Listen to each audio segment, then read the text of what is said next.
आचार्य श्री नमोस्तु सरला जैन विदिशा से शंका कर रही हैं कि जब हम स्नान के बाद शुद्ध हो जाते हैं, मंदिर जाते हैं या साधु वंदना करने जाते हैं या तीर्थ वंदना करते हुए क्या हम कोई पाठ कर सकते हैं या जाप कर सकते हैं, उसमें कोई दोष तो नहीं है? कृपया शंका का समाधान करें। नमोस्तु आचार्य श्री। स्वाध्याय, ध्यान, जाप, पाठ ये सब हमें कब करना है? देखिए, कुछ चीज़ें नियत हैं, कुछ चीज़ें अनियत हैं। कुछ के स्थान नियत हैं, समय नियत है, क्षेत्र नियत हैं और कुछ के अनियत हैं। जैसे वाचना नाम का स्वाध्याय करना है तो उसके लिए आपको नियत स्थान, नियत क्षेत्र में बैठकर ही बाकायदा विनय पूर्वक पढ़ना है। लेकिन कोई आमनय नाम का स्वाध्याय करना है, जो हमने पढ़ा है उसको दोहराना है, तो उसके लिए फिर हमें नियत क्षेत्र की आवश्यकता नहीं है। हम चलते चलते भी, लेटे लेटे भी जो हैं उसका चिंतन कर सकते हैं, उसका मनन कर सकते हैं, उसका उच्चारण कर सकते हैं और उसका नाम का स्वाध्याय भी कर सकते हैं। इसी प्रकार से कोई जाप का हमने क्षेत्र संबंधी, स्थान संबंधी नियत स्थान जो है फिक्स किया है, तो फिर वहाँ पर हम जाप बैठ के करते हैं। और अनियत रूप से करना है तो चलते चलते ओम नमः सिद्धेभ्य चलता है, अरहंत सिद्ध चलता है, नमो रहंताणम चलता है। चलते फिरते, उठते, खाते पीते हर समय जैसा कहा गया है, पवित्र अपवित्र वह, सुस्थितो दुस्थितोपि वह, सुस्थित हों या अस्थित हों, आप स्थिर हों या अस्थिर हों, हर हाल में, हर स्थिति में, हर परिस्थिति में, हर भेष में, हर देश में, जहाँ भी रहो आप, वहाँ आप नमोकार मंत्र का उच्चारण कर सकते हैं, स्मरण कर सकते हैं। तो इस प्रकार से कोई जाप है, कोई पाठ है।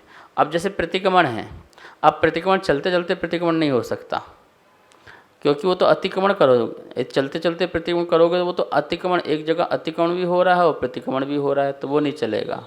प्रतिक्रमण के लिए तो आपको बाकायदा संकल्प लेकर के और फिर क्या करना है, आपको प्रतिक्रमण करना है। ऐसी सामायिक, नियत सामायिक, अनियत सामायिक। सामायिक एक नियत होती है, उस काल में बैठ करके बाकायदा चारों तरफ वंदना करके करना है। एक अनियत सामायिक है कि समता भाव रखना, तो चलते समय समता भाव रखो, आहार के समय समता भाव रखिए, हर काम में समता भाव रखो, वो हमारी अनियत सामायिक हो गई। और एक नियत सामायिक है जहाँ पर हमको बैठकर बाकायदा करना है।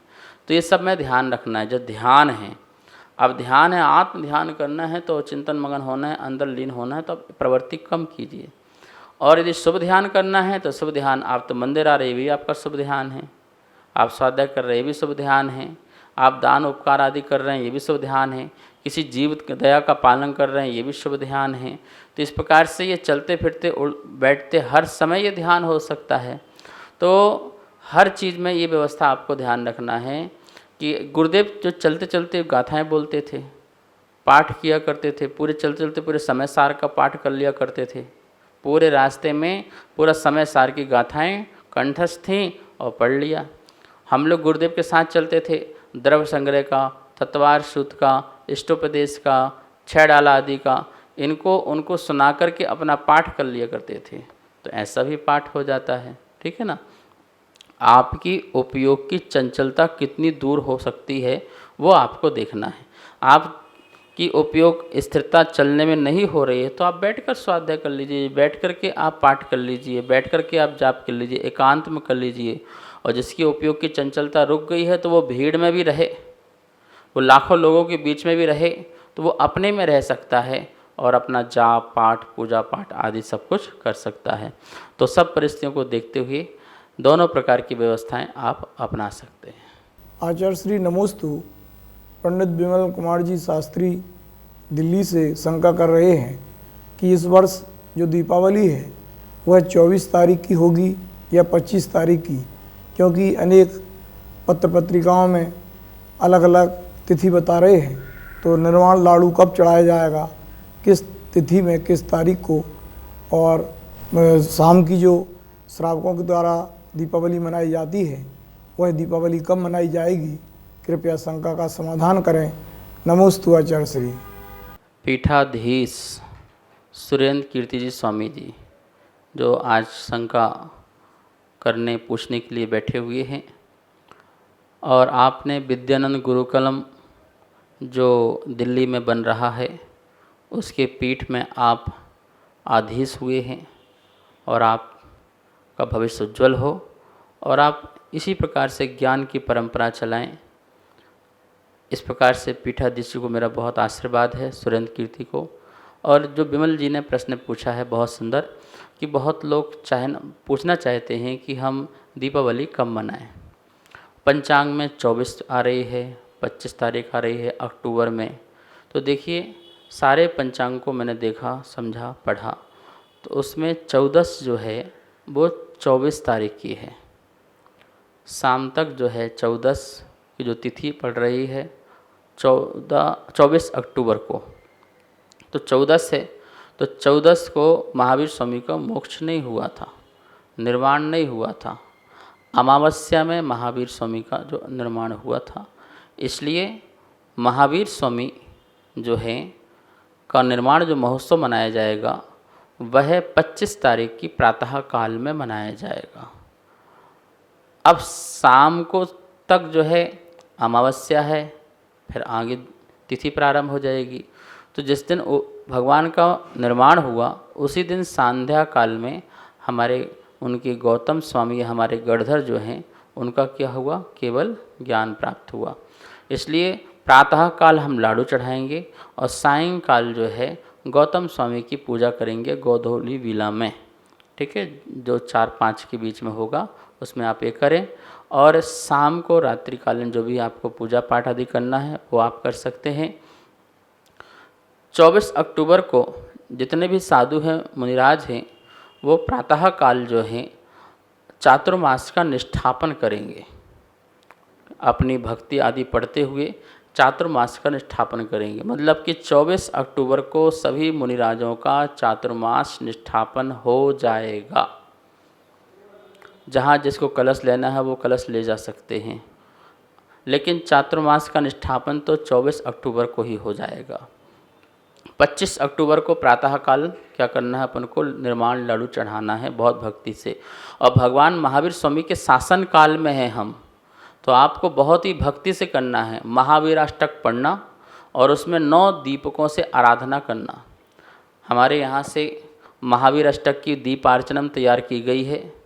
उस दीपार्चन के माध्यम से आप हर घर में 9 दीपकों से उस दिन संध्या काल में आरती करना, गौतम स्वामी की पूजा पाठ करना। और विकल्प नहीं रखना कि हम द्रव्य से पूजा करें ना करें, अंधेरा हो गया है, ये दिमाग बिल्कुल भी मत लगाना। ठीक है ना, आप बिल्कुल निश्चिंत हो करके, और उसमें भी दिमाग मत लगाना जो महावीर स्वामी का निर्माण हुआ वो प्रत्युष काल में हुआ। अंधेरा जा रहा था और उजाला आ रहा था, ऐसा प्रत्युष काल है, तो थोड़ा सा अंधेरा टाइप सा भी रहेगा। कोई बोले नहीं सूर्योदय हो जाएगा तो उतने घड़ी बीत जाने के बाद फिर हम अभिषेक और निर्माण चढ़ाएंगे। अपना ऐसा दिमाग मत लगाना, ऐसा दिमाग उठा करके एक तरफ रख देना और आप उसी काल में ही महावीर स्वामी को निर्माण महोत्सव मनाएंगे लाडू चढ़ा करके।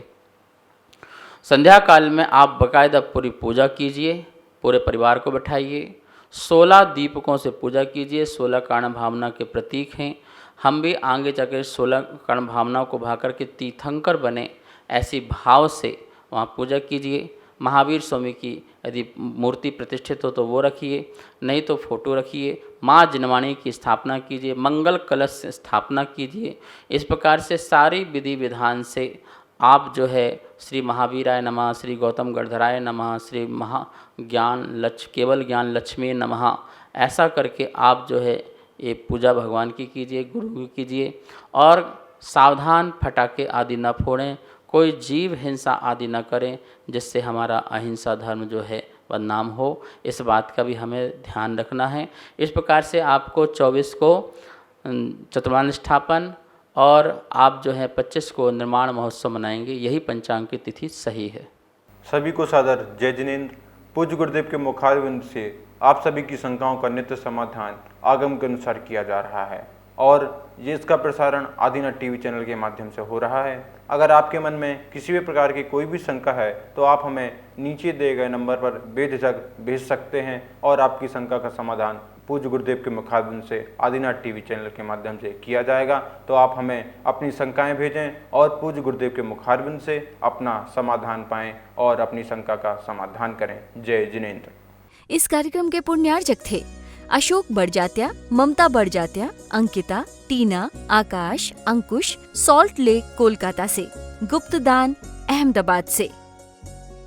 इस कार्यक्रम के पुण्यार्जक थे श्री खंडेलवाल दिगंबर जैन मंदिर, राजा बाजार, कनॉट प्लेस, नई दिल्ली एवं श्री खंडेलवाल दिगंबर जैन मंदिर, वैदवाड़ा, दिल्ली के अंतर्गत खंडेलवाल दिगंबर जैन पंचायत, दिल्ली। जिनेंद्र जैन नरपतिया अध्यक्ष, धीरज जैन कासलीवाल महामंत्री, विजय लोहाड़िया विक्की उपाध्यक्ष, गौरव पाटोदी मंत्री, विनोद पांड्या कोषाध्यक्ष।